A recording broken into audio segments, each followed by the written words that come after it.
कभी सोचा है कि दुनिया में असली पावर, असली ताकत, इसका मतलब क्या है? क्या ये सिर्फ हथियार होते हैं या फिर कुछ और भी? आज हम ग्लोबल पावर के इन्हीं छुपे हुए नियमों को समझने की कोशिश करेंगे। देखिए, एक आम सोच तो यही है कि जिसके पास जितनी ज्यादा मिसाइलें हैं वो उतना ही ताकतवर देश है। लेकिन असली ताकत का पता तो तब चलता है जब जंग का मैदान सच में सचता है। नहीं नहीं, ये कोई टॉप 10 लिस्ट नहीं होने वाली। ये तो एक रियलिटी चेक है कि कौन सा देश सिर्फ कागज पर नहीं बल्कि जमीन पर, असलियत में कितना खतरनाक है। तो फिर असली ताकत को मापे कैसे? सिर्फ हथियार देखकर तो काम चलेगा नहीं। हम 4 चीजों पर गौर करेंगे: न्यूक्लियर कैपेसिटी, मिसाइल्स, एयर और नेवल पावर, असली जंग का तजुर्बा और शायद सबसे जरूरी, उस देश की इकोनॉमी और उसके दोस्त कौन हैं। तो चलिए शुरू करते हैं। तो सबसे पहले ये देखते हैं कि एक कंप्लीट वॉर मशीन आखिर दिखती कैसी है, मतलब वो पैमाना जिससे हम बाकी सबको नापेंगे। और इस कैटेगरी में देखिए सिर्फ एक ही नाम आता है: United states of America, the complete war machine. अब अमेरिका की ताकत को देखें तो वो जबरदस्त है। इसके पास न्यूक्लियर ट्रायड है, मतलब ये जमीन, हवा या समंदर कहीं से भी न्यूक्लियर हमला कर सकता है। इसे रोकना आप समझ लीजिए लगभग नामुमकिन है। और तो और इसके 11 एयरक्राफ्ट कैरियर दुनिया के किसी भी कोने तक पावर पहुंचा सकते हैं। ये कैपेबिलिटी किसी और के पास है ही नहीं। लेकिन अमेरिका की सबसे बड़ी ताकत उसके हथियार हैं ही नहीं। उसकी असली ताकत है उसकी रीच, उसकी पहुंच। ये देश अपने घर से हजारों मील दूर जंग लड़ता है और जीत कर लौटता है। यही एक बात इसे बाकियों से बिल्कुल अलग कर देती है। लेकिन क्या अमेरिका का दबदबा हमेशा रहेगा? शायद नहीं। अब 2 ऐसी ताकतें उभर रही हैं जो इस पूरे खेल के नियम ही बदल रही हैं। दूसरे नंबर पर है चीन, एक ऐसी पावर जो चुपचाप बिना किसी शोर शराबे के दुनिया का नक्शा बदल रही है। एक साइलेंट एक्सपेंशन पावर। चीन ना 2 मोर्चों पर एक साथ लड़ रहा है। एक तरफ तो उसकी मिलिट्री पावर तेजी से बढ़ रही है, हाइपरसोनिक मिसाइलें, दुनिया की सबसे बड़ी नेवी। लेकिन उसका असली और शायद ज्यादा खतरनाक हथियार है उसकी इकोनॉमी। स्ट्रैटेजी बिल्कुल सीधी है, पहले देशों को आर्थिक तौर पर खुद पर डिपेंडेंट बनाओ और फिर उन पर हावी हो जाओ।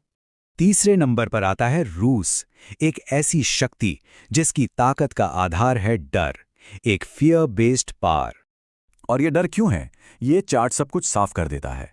रूस के पास दुनिया में सबसे ज्यादा न्यूक्लियर हथियार हैं। यही नंबर उनकी सबसे बड़ी ताकत है। देखिए, रूस हर बार जीते ये जरूरी नहीं, लेकिन अगर वो हारता है तो ये पक्का है कि सामने वाला भी नहीं बचेगा। यही डर उसकी पावर का बेस है। लेकिन ताकत हमेशा साइज और नंबरों से नहीं आती। अब बात करते हैं कुछ ऐसी रीजनल पावर्स की जो अपनी सटीक और स्मार्ट स्ट्रेटजी के लिए जानी जाती हैं। और इसमें चौथे नंबर पर आता है भारत, एक ऐसी शक्ति जो कंट्रोल और स्मार्टनेस से काम लेती है। भारत की स्ट्रैटेजी नो फर्स्ट यूज वाली है, लेकिन ये एक जबरदस्त जवाबी हमले के लिए हमेशा तैयार रहता है। भारत की असली ताकत है उसका संयम, उसका रेस्ट्रेंट। लेकिन एक बात साफ है, अगर कोई रेड लाइन क्रॉस हुई तो जवाब लिमिटेड नहीं होगा। ये एक ऐसी पावर है जो सब्र रखती है पर उकसाने पर बहुत भारी पड़ती है। अगला है इजराइल। इसे हम द प्रिसिजन किलर भी कह सकते हैं। साइज में छोटा है, लेकिन इसकी मिलिट्री इंटेलिजेंस कमाल की है। इनका सीधा सिद्धांत है, दुश्मन को एकदम सटीकता से निशाना बनाओ और नुकसान कम से कम हो। इसके लिए वो AI बेस्ड टारगेटिंग और सर्जिकल स्ट्राइक जैसी टेक्नोलॉजी का इस्तेमाल करते हैं। ये नंबरों से नहीं, एक्यूरेसी से जीतते हैं। लेकिन आज के दुनिया में जंग हमेशा सीधी नहीं होती। कुछ देश हैं जो इनडायरेक्ट तरीकों से अपना दबदबा बनाते हैं। इसे कहते हैं इनडायरेक्ट केओस पावर, और ईरान इसका सबसे बड़ा उदाहरण है। वो सीधे जंग में नहीं उतरते, बल्कि प्रॉक्सी ग्रुप्स का इस्तेमाल करके अपने दुश्मनों को अस्थिर करते हैं और अपने मकसद पूरे करते हैं। और ये हमें एक बहुत जरूरी बात पर लाता है। पाकिस्तान जैसे कुछ अस्थिर देशों के लिए एक हथियार ताकत तो दे देता है, पर डायरेक्शन नहीं देता। न्यूक्लियर वेपन होना एक बात है और उन्हें संभालने की पॉलिटिकल और इकोनॉमिक स्टेबिलिटी होना वो बिल्कुल दूसरी बात। बिना स्टेबिलिटी के वही ताकत एक खतरा बन जाती है। तो इन सब अलग अलग ताकतों को देखने के बाद सवाल ये उठता है कि जीत का असली फॉर्मूला क्या है? आखिर ग्लोबल पावर का सच है क्या? और जवाब बहुत सिंपल है।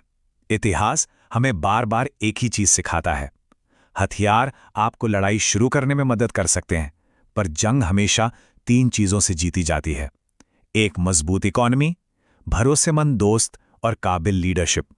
यही है असली विनिंग फॉर्मूला।